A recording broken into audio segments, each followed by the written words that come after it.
Welcome to the Use Your Inside Voice podcast. I'm Heather Dawn.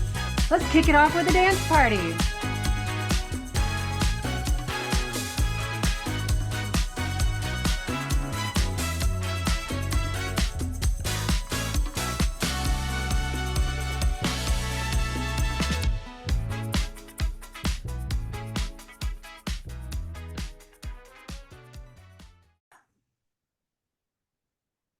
Okay, hello. Welcome to the Use Your Inside Voice podcast. I am back with my friend, Julie Hatfield Still, for part 2 of a very important conversation that we started 5 days ago. So it's been 5 days. I've showered.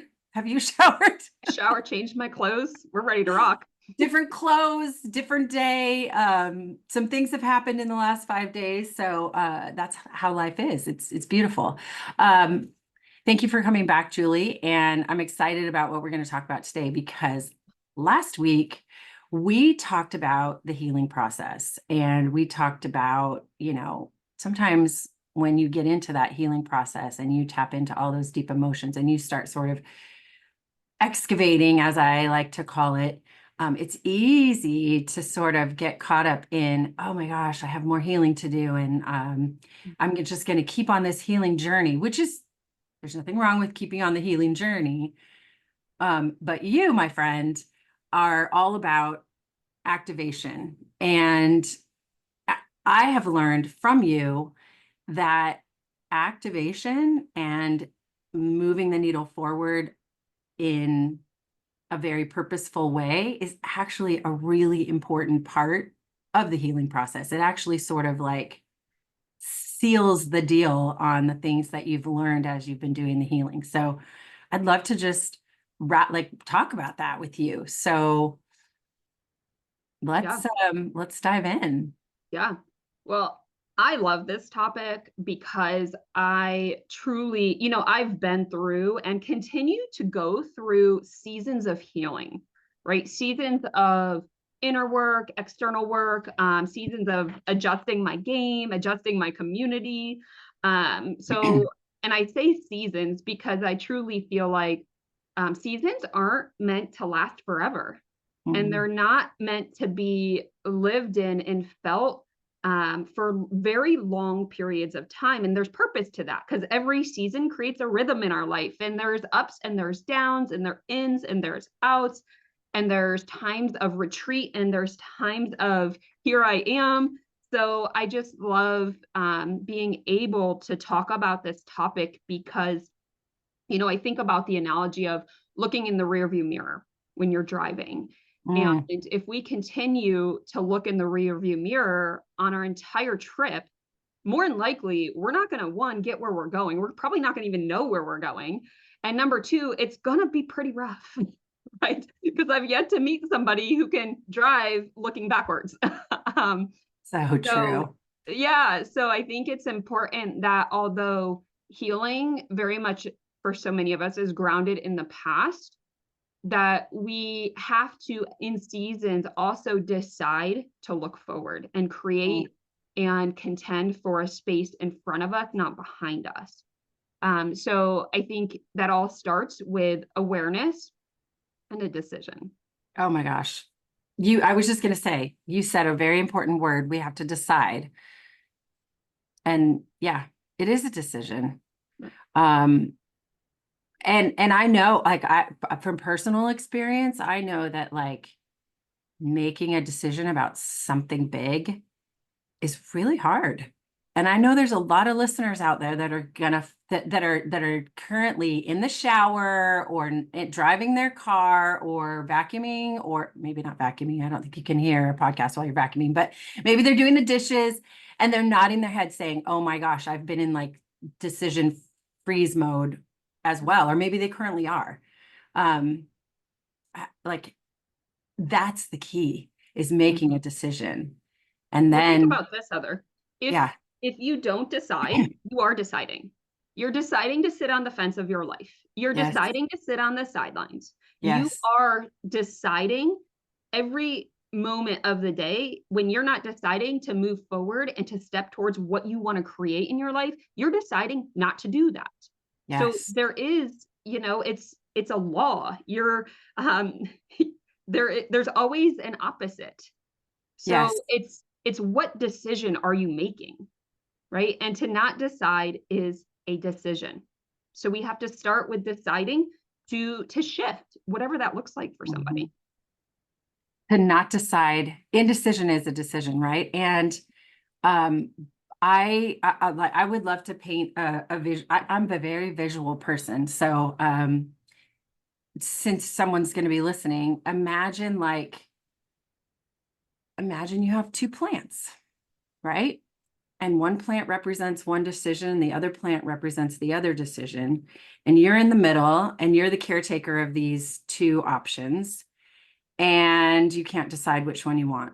And so you kind of just neglect both of them and you let them sit there, and yeah, they get some sun, they get some rain every once in a while. There's a little bit of attention that comes their way here and there, but there is no intentional action on your part caring for either one, and they both wind up dying slowly. Mhm. That is what I think indecision looks like, is you're not you're so ambivalent that like eventually they just wither away and die. Whereas if you made a decision and said, oh, I'm choosing the one on the left, and you gave it your attention, you gave it the proper nutrients, you gave it all of the things that it needed, it would thrive and this one would die. And that's kind of like something has to die in order for something to thrive when you're Mhm. dealing with a either or. Yeah. Well, I mean, the word decide means to cut off, right? The word Right? decide means to cut off, like get rid of one, which means there's no other options. And I think this is where there's a lot of misconceptions around making a decision. A lot of us make half decisions, but we Mm, still consider the other option. A true decision is when we decide to cut off all other options in that moment, right? yes. I mean, you can always change your mind. You can always change the decision you've made, but really making a profound decision is deciding you're cutting an option off Yeah. and you're taking action, which means investment of time, energy, and sometimes resources, sometimes Yes. finances, to Yes. actually feel your commitment to that decision, right? Mm, Some of us make decisions, but we take no action, we put no effort towards it, and we don't invest ourselves in it, right? And I think that's pretty much what we think a decision is, which I just believe is setting us up for indecision and really just two withered plants. yep. Yeah. If you think about all the words in the English language that end in side, right? Pesticide, genocide, like they're all very hard, fast, Pick a like side. killers. Yes. And that's a power, like that's a powerful thought, right? That one hit me over the head when I heard it. It was like, okay, if a decision means something dies and Mm, something lives. It's kind of dramatic, but it's true. yeah. In the All, black and white of it. yeah, all of your energy. And I think if I'm going to be so bold, I don't believe that we put enough emphasis and recognition on how much the energy that we use in a situation matters. Like if I'm in indecision, that's so much energy that's just sort of like going round and round, and rumination is like, whoa, it's the worst. But if I could take that same energy and decide and focus on one thing, oh my gosh. I mean, miracles can happen, and things open up, and opportunities just sort of, it's like the way is just found. You decide, okay, I'm doing this and I'm not doing this, and let's go. And you take that action, which is what you're so good at like, we're diving into that next, because your activation model is so good, um that when you start moving towards a decision, moving towards whatever you decided on, It's powerful. I've seen it in my own life. And you know what? Granted, listeners, like, come on. I know, Julie knows, we all know that sometimes it takes a long time to make a decision. And for whatever reason, you're choosing that experience because the the unnecessary suffering that you're causing yourself in that indecision is teaching you something. And so maybe just consider what am I trying to learn here? And why have I decided to not decide? Right? And Heather, so if you believe this to be true, and I do, because I've witnessed it in my entire career as a business woman working with a lot of midlife women, even since we were just talking about this offline, like even in my early 20s, they would seek my counsel and guidance and coaching. And so I've been able to see a lot of experiences transpire. And I think that sometimes it becomes habit. Mm, It just becomes who we have always been. And, 95% of the habits, the thoughts, how we show up each day is exactly the same as it was the day before, the month before, the week before, right? So if we believe this to be true, then there comes a point where we are almost obligated to make a different decision if we want to create a different outcome, a different future. And it is going to be hard. It is going to be hard to make that, not only make the decision, but align actions with that decision. That's the hard part. A lot of us can make the decision, that we think we need to make, and we probably made it 5 years ago.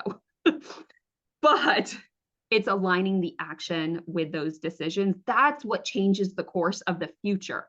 And that's yeah. where we get to shift from looking in the rear view, which isn't bad because we pull our experience forward, we pull those lessons you speak about forward, and those are really important in the decision making process as insight and intel into what is best for you. But I think the problem is we live there instead Mm, of learn there. mm, So we sit in the living of the feelings and the emotions and the anger and the I can't get that back and the regret. And trust me, the grief, I the quite grief, I frankly. know it well because I've sat there and I've chosen to Yeah. sit there in seasons. Mm, But when I learned to not sit there for the sake of living there and kind of feeling, oh man, poor me, yeah. right? When I decided to not create that experience for myself, instead of shift into, you know what? Thank God that happened, right? All of the bad things, all of the good things have made me who I am as a woman today. And for Mm, that, I am grateful. And for that, I am equipped for whatever's mm. next for me, right? Yes. And it completely changed the experience of the actual healing process. There was a purpose behind it, not just to sit there and like ruminate around these things, but Yes. actually to activate as a result of them and Yes. then leverage them for my next best step towards what I Yes. authentically wanted to create because I knew a little bit more about Julie and what A she, lot more, right? I'm sure. I was like, Yes. man, I connected more with me, which gave me the clarity, not only clarity, oftentimes conviction Ooh, I love it. to get off the fence and make a difference, to get Yes. off the sidelines and get in the game, Yes. right? And getting off the fence and in the game requires action. But you can't have action if you're not activated. So we have to change the story in our mind about our healing process first. And once we change that story, and that takes practice, okay? It It does, does. right? You got to work at it. You got to be intentional. I think a lot of us think, oh, I should be able to do this right now. Yes. Maybe in theory, but stop shoulding on yourself and meet yourself where you're at, right? And Yes. just know your intent is now to shift forward Yes. and live maybe a little bit more in that space. Yes. Well, okay. We talked about last week the importance of community, right? Mm, And yes, getting around the right people. that's an And something activator. that's just like I'm getting like the truth chills as I'm getting ready to share this because it's just so like this is in my cells, this what I'm about to say. Whew, when when you've made a decision and the emotions that you feel as you are working toward that decision, those emotions are very activating. The very idea of allowing yourself to feel, okay, to really feel whatever it is that you're feeling is incredibly activating. Um, Most of us do our best to stay numb and Yes, not feel. And yeah, that's why there's not decision. yeah. And so feeling those feelings is very activating. And it takes a person, a coach, a community, a support system to lean on and to rely on and to participate in order to move from feeling activated to actually activating officially. Yeah. It's like Well, that's such an important piece.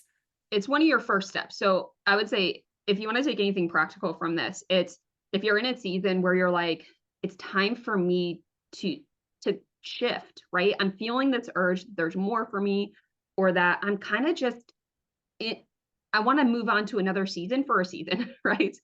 Right. The first thing I recommend is get around people who are showing up the way you want to show up in life. Mhm. Before, see, most people, I used to have this happen all the time. I owned a fitness business for years.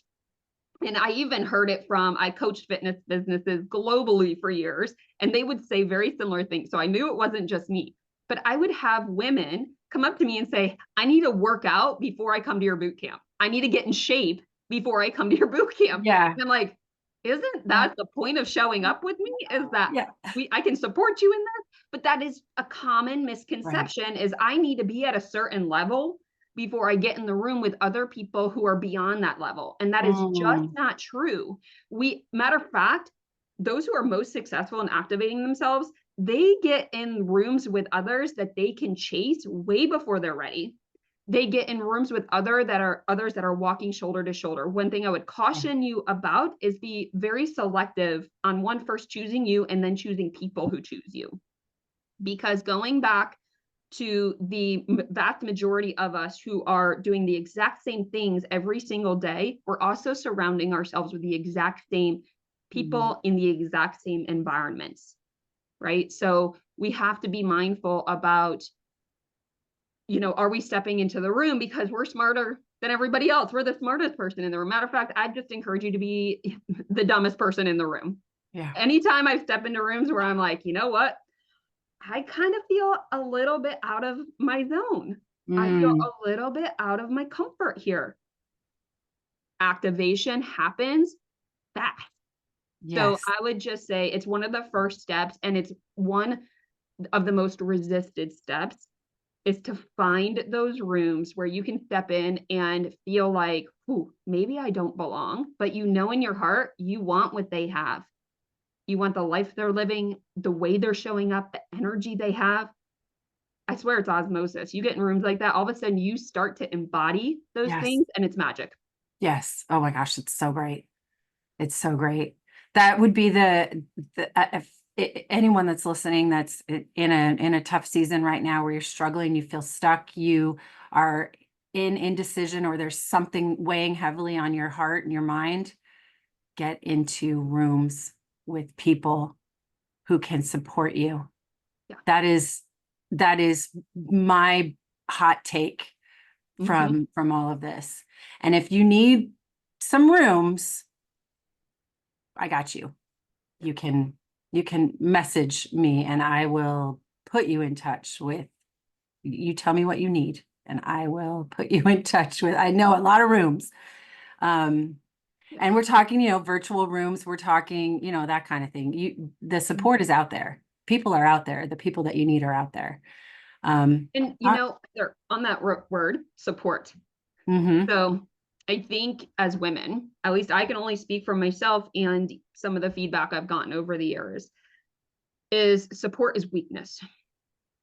Mm, So when we can reframe support as being our activators, our dream team, um, our council, our advisory board, right? That I mean, if you made it this far in life, you probably don't need like a lot of support. What you need is a community that comes alongside you, a person that comes alongside you in align with what you want to create, right? So for those of you that struggle with that word of support, like, oh, I don't need help, because you know what? I used to think independence meant I had to do everything alone. And I yeah. did for years, Heather, years, until I kept hitting the ceiling in Mhm. my life and was wondering, why am I stuck in this box? And it's because I Mm. wasn't willing to get support in my mind, which was a weakness, right? And Reach up. as soon as I reached up and said, you know what? I keep faith planning. I keep coming up against a wall. I got to put my ego and my pride to the side. And I reached up, everything changed. Activation, literally through the roof. Yeah, Okay. amazing. So I would say step one is decide. Step two, get in rooms or get alongside others who can encourage and activate and who are activated themselves. Maybe they're big thinkers, maybe Mhm. they're dreamers. And it doesn't even have to be like a coaching, it could be a mentor. It could be just someone out in your community that you're like, man, there's something about them. Yeah, Go to coffee, hang yeah. out.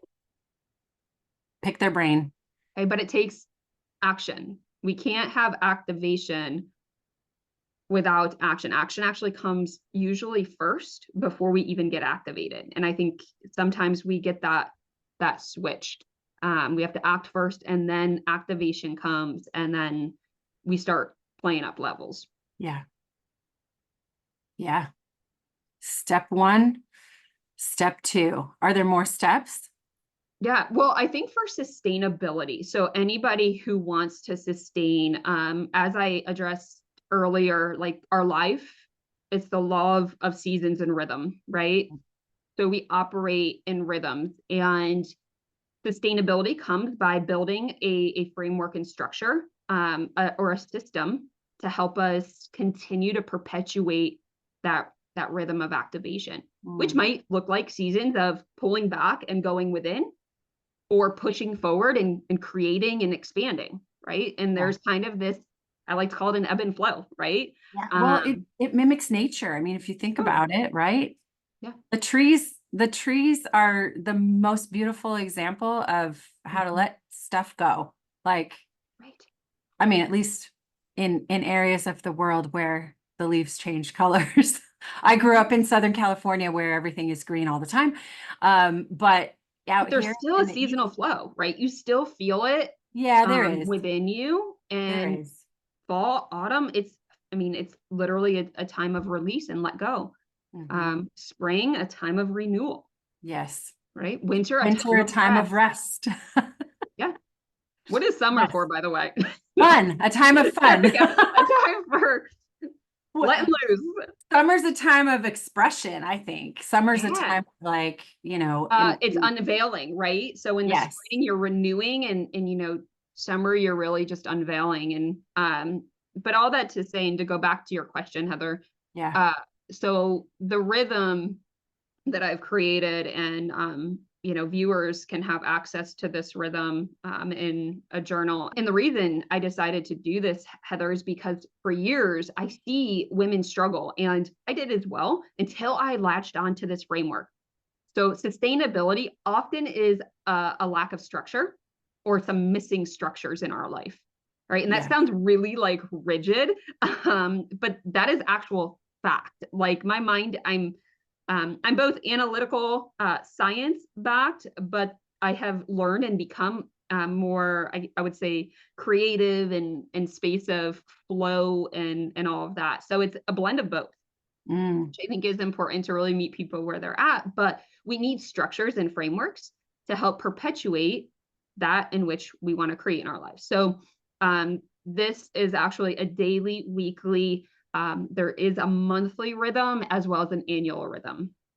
So every year you go through a process, and that sets you up for the year in front of you. And from there, there's rhythms. And like I said, we do quarterly, monthly, and weekly, and then even daily rhythms. And that sounds, I think, a lot for some women as they start to navigate the journal and just that whole system. But it just starts with one. Like if all you do is your annual rhythm and you get clarity on the things I speak about in that framework, and then you implement, say, a 30-day rhythm for a year, you're going to be moving. yes, When we can drill, I like to start people in the daily and weekly because often that's more tangible for them. yes, But you do have to have clarity around some other things, or at least commit to just exploring that clarity and kind of walking that out for yourself. yeah, So the rhythm, I call it the rhythm of success, but it could be the rhythm of momentum, the rhythm of motivation, the rhythm of creating joy in your life. It just helps you get your mojo back I or gotta say, perpetuate the mojo. yeah, I gotta say, I'm loving the way that the rhythm of, the day, the rhythm of the week, the rhythm of the month. I love that language. That language feels good to me. Because being musically inclined, I love the idea of a rhythm because it doesn't feel a rhythm to me, Julie, does not come off, it doesn't offend my brain Yeah. with like Doesn't tell you what rigidity, to do, right? right? It's very much like it feels Dance. like there's a flow to it, but um for years, for years and years, I personally resisted the idea of structure. It felt very confining. It felt very restrictive. It felt very much like someone was telling me what to do, and I don't want to be told what to do. I'm a free spirit and I need to feel free. And so anytime I tried to set goals or get serious about like I need to get organized, like it was very my internal system was like, no, like Retreat, you retreat. do not, this is not you. You can like getting organized, no, structure, no, just be, right? Well, there is a need in our lives for a little bit of structure and for a little bit of, organization. However, even just saying those two words, I still, my spirit is like, no, that does not sound fun. And you using the term rhythm, I'm like, ooh, I I get that. And having been in rooms with you, I understand. And also now that I'm, I have the wisdom of midlife, I understand the value of structure or at least a framework. There's different ways to word it so that it doesn't offend my free spirit. A framework, a rhythm, this is all really, really good. So if you're someone out there like me who's just like does not love structure, but knows that you need a little bit of it, uh, just try the reframe. Try the reframe of rhythm and understand that even within a rhythm, there's some flexibility, right? Mhm. There's some flow. Uh, in one of your programs, Julie, you have your participants um, set up sort of like a routine or things that they're committed to for the day, right?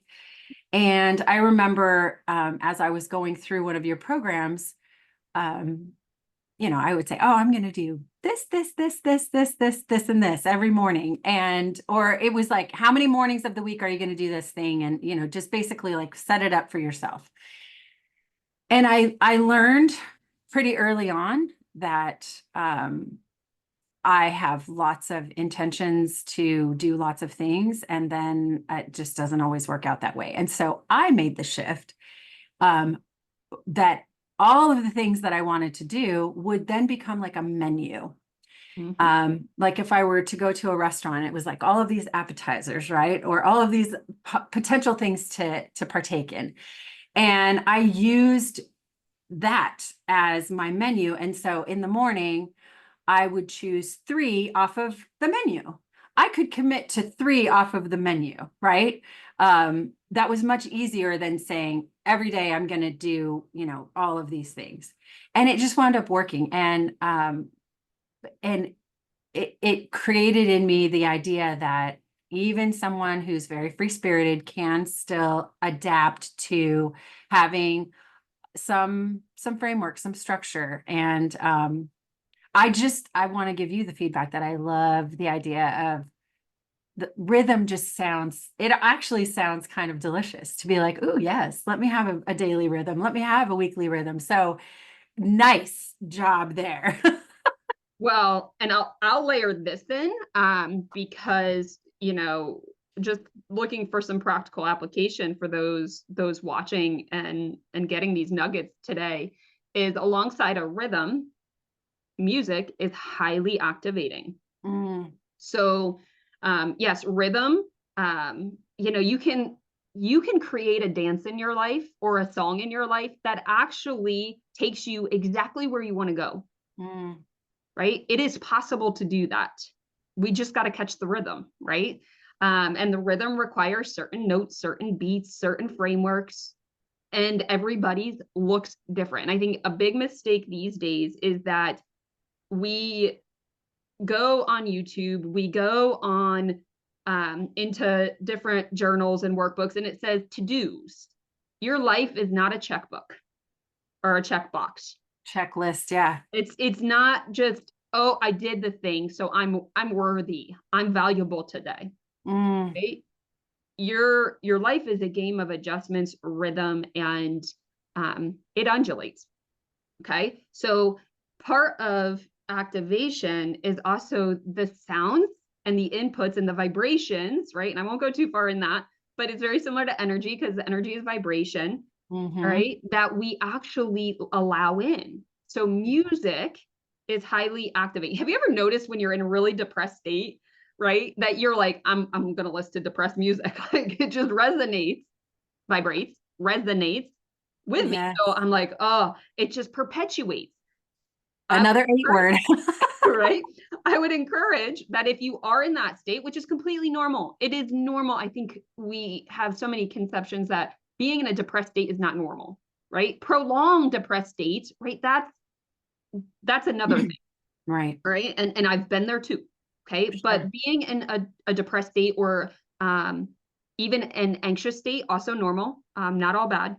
Hmm. Sometimes we can flip the switch if we just put that beat right in our ears a little bit Yeah. differently, if Yeah. we give ourselves a different vibration. So I would just say alongside your rhythm, your daily, weekly, monthly roll, add some upbeat activating music, and sometimes that comes before or even inspires and informs Yeah. what you want to do next. So it's just a little kind of trick of the trade that has science behind it and can work for some people. I feel inspired right now to say something because I've created a playlist. Yeah. It's one of the things that I offer as a little freebie. So anybody that's looking for a great playlist to activate themselves, it's really good, feel good music. And it's created just for people that are right in this same phase that I'm in right now, where, maybe you're a busy mom in midlife and, you just need a little something to pump you up, and to kind of get you activated. That's a free resource that's available on my website. So, um, Love it. and, create your own too. Like, use mine as a jumping point and add to it, or, create your own or whatever. But, it's pretty important. Music is a big, big part of my life. So, um, yeah, thanks for One. bringing that up, Julie. Yeah. Um, as you were going through that, Heather, I do want to address this because I think that this is something that I at least believed for a long time. that being activating meant that you were always running the race. Mm. Being activated means that you're always doing, accomplishing, performing, right? I'm a former athlete. So I tied a lot of my identity for a very long time to my performance. And there are Mm. still seasons where I'm like, ooh, that's coming out in me again. Bring it back, right? Yeah, Or just connect with it and see, is this actually hurting you or helping you? right. So I think part of activation is planned rest, planned recovery. And I know we talked quite a bit about that in our last time together when we talked about retreating to recover, retreat to renew, those kind of concepts. So I just wanted to say that to sustain activation, aside from your rhythm, is to actually plan rest as part of your rhythm. Yes. A lot of my business owners do that on a quarterly level, right? It Mm. just makes sense. They go into kind of this rest and plan and strategic work. Uh, Mm. but with a busy mama midlife with 6 kids, I would recommend monthly reprieve, monthly rest. And that might just be intentional rest for half a day. Right. It's not this like you have to escape your life. It is just, let me intentionally get a massage today, go for a walk, connect with my best friend, go out Mm-hmm. for coffee, and just put all else aside. Mm. Right. So I thought that was important to mention as a part of the rhythm. If someone doesn't, snag the journal or um, interact with this content ever again, I hope that you take that part of sustaining this course and continuing to feel momentum and motivation in your life is to actually rest Yeah. and recover. Yeah, that's incredible. That's a great remind. Um, it's really important. I certainly have felt that. And if you're in a healing process, it's even more important. Uh, because as you're in a healing process, you're constantly working on pulling those feelings out and those emotions out. And that is a very taxing scenario on your nervous system, and emotionally it's draining. So anytime there's any kind of a breakthrough situation, there's always, I now purposefully build in some rest because you need it. You need to recalibrate, um and let that course, let that breakthrough sort of sink into your cells and become, you know real for you, and not just like this thing that maybe happened, and did that really happen, and or do I still get to carry around whatever it was before the breakthrough. So yeah, this is like so juicy, everything that we're talking about. I I get feel like we so could jazzed up on this stuff I because feel I like know we how could much it's changed my life. Oh my And gosh. if it can just change one person's life, Yeah. it is worth it Yeah. because, especially parents who are listening, you are an example for our next generations. You are an example for our kids, and to be able to just take one thing from this, and even just pay it forward in your family mechanism, and it's game changing. And I just, Heather, appreciate you so much for letting me get all jazzed up about this stuff and sharing it with your community. Yeah. Oh my gosh. I'm so appreciative of you. I was talking to a friend last night and was expressing, the comment was, gosh, it sounds like you have so many people in your life that support you, Heather. And I think that's amazing. And I thought about it for a minute and I said, I've been working really hard on my roster of support, and it's important. And so if you and Julie, you're like a key person on that list. And I'm so grateful to you and for who you are in my life, and that you are the person that you are out in the world. It's great. And it's what you do is important work. And we're gonna touch on it right now just a little bit, because everyone can see that it says Juliet Beyond the Game Alliance underneath your name, and we haven't even really talked about that. Um, as a former athlete, And if you listened to the previous part 1 episode, at that retreat, Julie gave birth to this alliance, Beyond the Game Alliance, which is her nonprofit. And the whole purpose of this alliance is to um, empower the collegiate athletes that are transitioning from college into real life, and equipping them before they transition or as they're transitioning with the tools, the skills, and the confidence to launch into what's next for them in life. Because and Julie can share in just a second, like there's some statistics that talk about how how lost these young adults become once they graduate from college and they are no longer the D1 athlete, the D3 athlete, whatever they were in college. It's so difficult for them to translate into real life. And I believe that there is also going to be a version, if not already, for those that are in high school that are transitioning to college, and sort of how to make that shift as well. And the alliance will continue to grow as these things do, especially because it's such important work.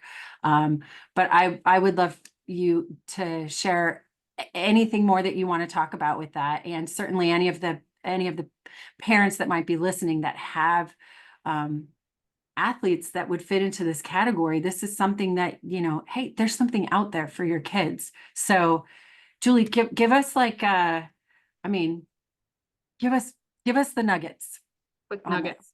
So thank you for sharing that, Heather. And yeah, I mean, the Alliance is really born out of so much passion for these athletes. Also knowing that there's a lot of the dynamic of youth sport has changed. So we're seeing really just rises in anxiety, depression, just turbulence as they have identified so much as athletes. And all of a sudden, and it feels like all of a sudden, even though we know it's coming, that their career as a competitive athlete is over. And we hear the stories all the time of, top student athlete addicted to X, Y, and Z, or ends up in jail, or right. And it's a replacement. And I won't go too much into the struggles we're seeing there. I think if you are in this space, you probably have experienced them in some capacity. But there's a lot of, I think, support. So I'll use that word, support, but also empowering, encouraging education, and connecting the dots for the athletes that we do in the Alliance as providers. And we have a whole slew of providers, from sports psychologists to athletic trainers to, mental health to fitness, that and coaching mechanisms, career coaches. So we outsource a lot of our providership, and I brought in the best of the best to service our athletes in this transition, because I think there's a big disconnect between they're really, really smart individuals, but they don't know how to apply the knowledge that they've learned both in the classroom and on the court or field, and how that translates. So as coaches and educators, we help them navigate that critical time in their life. And my heart really is to pay forward all of which I've been teaching for the last now over 15, 20 years to this population, because they are our future. I mean, just statistically, you can do your own research. The quality of community creators, 95% of our Fortune 500 CEOs are former collegiate athletes. They're some of the most innovative, creative, driven, giving individuals in communities. And we don't see it. It's a silent struggle. We're stoic. We're trained and conditioned to be tough, but many struggle for decades after they move on from competitive sports. And we want to stop that. We want to prevent that from happening. We want to be there alongside them as they're journeying and walking that out. And we start early, like you said. Right now we're focused on the collegiate in time, and we'll be moving into the high schools. We're having a lot of conversation in that space. But Yeah. right now collegiate is the most urgent because they are closest to graduation, Hmm. and we got to start them freshman year, sophomore year, ideally, in supporting them, you know, through the rest, really setting them up for success for the rest of their life. Um, Yeah. not being just playing at the top of their game in their game, but beyond the game. Yeah. Beyond the Game Alliance. Yes. It's really amazing. It was quite beautiful to witness you giving birth to that at that retreat.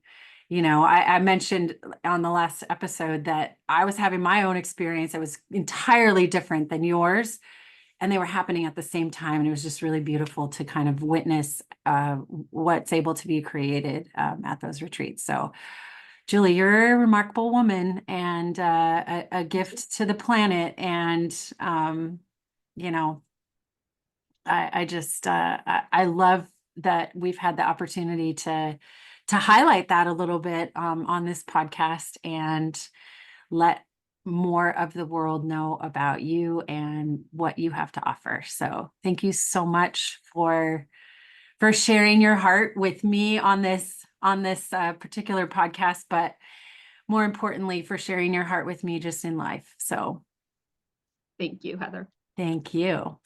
Okay, so I'm going to end this with asking you a question that I normally ask people at the beginning, Julie. So you get to close this out. So here goes. Julie, how do you use your inside voice?